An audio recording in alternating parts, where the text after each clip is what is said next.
Hey there, math students. Mr. Rising here once again. And in this short video, I want to talk to you or continue our conversation about data analysis, and more specifically looking at Venn diagrams and two-way tables.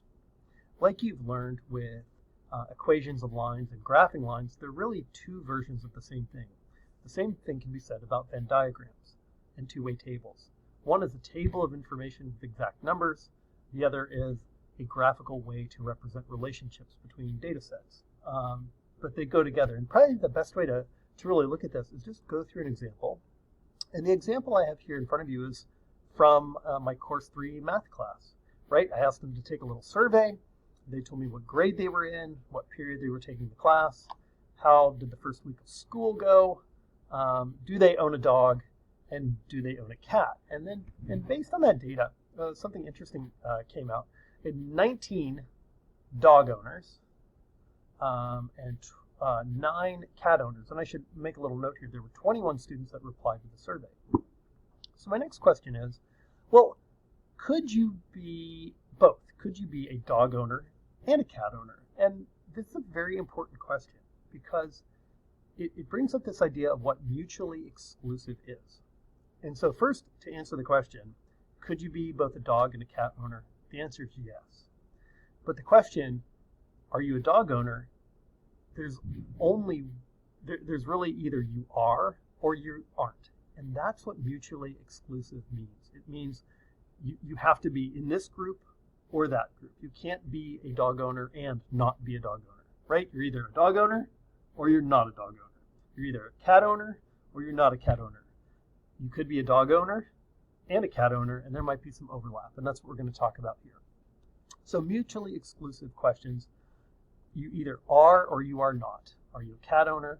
Or for example, even the grade. You can't be in 6th grade and 8th grade. You're either in 6th grade or 8th grade or 7th grade. You just have to pick one. So what I want to do is just walk through a short example about how to take the information in this just raw data and put it in a two-way table. So here's how I have it working. This right here is basically a mutually exclusive question. Are you a dog owner or aren't you? Right? And what we found out was when I counted this, there were actually 19 dog owners. Well, if I have 21 students, that means just with a little bit of subtraction, 21 minus 19, it means I have 2 students that do not have a dog. Cool. All right. I looked at my data again. I had 9 cat owners. All right.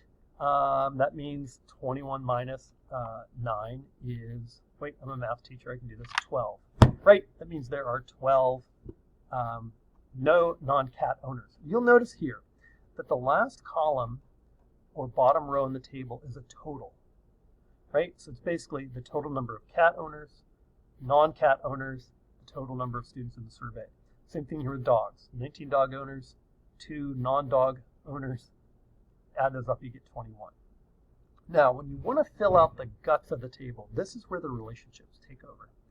And could you be both? Well, when I look back at my data, actually, I sorted this data table here. It's kind of neat. I sorted this by are you a cat owner or not? All right, and you'll notice a very interesting relationship here. If you owned a cat, let me get my picture out of the way. All my cat owners are dog owners. So what that means is, if you own a cat, and there are 9 cat owners, you also own a dog. So that means that number 9 goes right there. Now my picture's freaking out here, so I'm going to try to just, we'll just let it go. See if it'll go away. Okay, once I filled in just one number on the inside part of this table, the inside part of this table are these 4 squares, now I can solve. I can really figure out the rest of the table. 9 plus some number is equal to 9. 0. What that means is every cat owner also has a dog. Kind of interesting. Now, let's just go straight down. Dog owner, no. Cat owner, yes. There's 0 of those people, but there's 2 people in the entire place that have no dog. Well, that means there are 2 of them that have neither a dog nor a cat. And again, all these things have to kind of add up. 0 plus 2 is 2. 9 plus 0 is 9. Well, think about this one. How many people have a dog but do not have a cat? Well, think of it this way. 19 minus 9 has got to be 10. Or 10 plus 2 has got to be 12. It's a very cool, two-way tables are really cool way of getting information. The same information can also be true of Venn diagrams. So let's just get some information. We have 19 dog owners, 9 cat owners, and 9 people have both. All right? So in this diagram here, I've got, this is my total class. So a Venn diagram, take your total group. And in this case, it's all Course 3 students that responded to the survey. So there's 21 students that are in this Course 3 survey. They're going to be inside this box. The question is, where are they inside the box?